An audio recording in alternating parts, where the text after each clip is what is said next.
પોરબંદર તાલુકાના બરડા પંથકના બગવદર ગામે ભરાતી ગુજરી બજારથી ટ્રાફિકની સમસ્યા સર્જાઈ હતી। અગાઉ પોલીસે અહીં કાર્યવાહી કરી રસ્તા પરથી પાથરણા દૂર કરાવ્યા હતા। ત્યારબાદ ફરી એક વખત સમસ્યા સર્જાતા લોકોને ભારે મુશ્કેલી વેઠવી પડી રહી હતી, જે અંગે ગુજરાત ન્યૂઝ પોરબંદરમાં અહેવાલ પણ પ્રસારિત થયા હતા। ત્યારે આજે પોલીસે ત્યાં પાર્કિંગની યોગ્ય વ્યવસ્થા કરાવી હતી।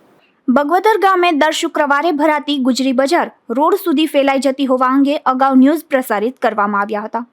ત્યારબાદ બગવદર પોલીસે દર શુક્રવારે 9 થી બપોરે 4 વાગ્યા સુધી ભરાતી ગુજરી બજારમાં ટ્રાફિકની સમસ્યા હલ કરવા માટે પ્રયત્નો કર્યા હતા, પરંતુ હાલમાં ગુજરી બજાર આસપાસ પોલીસ બંદોબસ્ત ન હોવાથી ધંધાર્થીઓ રોડ ઉપર 2 ફૂટ જેટલા પોતાના માલ સામાન ગોઠવતા નજરે ચડતા હતા અને આ માલ સામાન લેવા માટે આવતા ગ્રાહકો રોડ ઉપર બેસી માલ ખરીદતા હોય છે અને આ ગ્રાહકો રોડ ઉપર જ તેમના વાહનો પાર્ક કરતા હોવાથી ટ્રાફિકની સમસ્યા સર્જાતી હતી। આ ગુજરી બજાર જ્યાં ભરાય છે તે રોડ પોરબંદર અડવાણા જામનગર રોડ સતત દિવસ અને રાત વાહનોની અવરજવરથી ધમધમતો રોડ છે।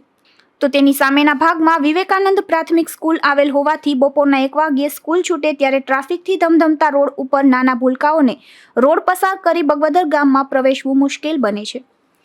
તો આ રોડ સતત ટ્રાફિકથી ધમધમતો હોવાથી વાહન ચાલકોને પણ મુશ્કેલી પડી રહી છે, જે અંગે ગુજરાત ન્યૂઝ પોરબંદરમાં અહેવાલ પ્રસારિત થતાં જ આજે ગુજરી બજારના દિવસે એટલે કે શુક્રવારે બગવદર પોલીસ સવારે 9 વાગ્યાથી સ્થળ પર પહોંચી ગઈ હતી અને ગુજરી બજારમાં ખરીદી કરવા આવતા ગ્રાહકોના વાહનો સામે પડતર જગ્યામાં પાર્કિંગ કરાવ્યું હતું અને અન્ય વાહનો CRC હેલ્થની સાઈડમાં પાર્કિંગ કરાવ્યું હતું, જેથી રોડ ઉપરથી વાહનો દૂર કરાવવામાં આવતા આ રોડ ઉપરથી પસાર થતા ભારે વાહન ચાલકોએ રાહત અનુભવી હતી અને વાહન ચાલકોએ એવું જણાવ્યું હતું કે દર શુક્રવારે બગવદર ગામે ભરાતી ગુજરી બજારમાં બગવદર પોલીસ દર શુક્રવારે બંદોબસ્ત રાખે તો અકસ્માત નિવારી શકાય।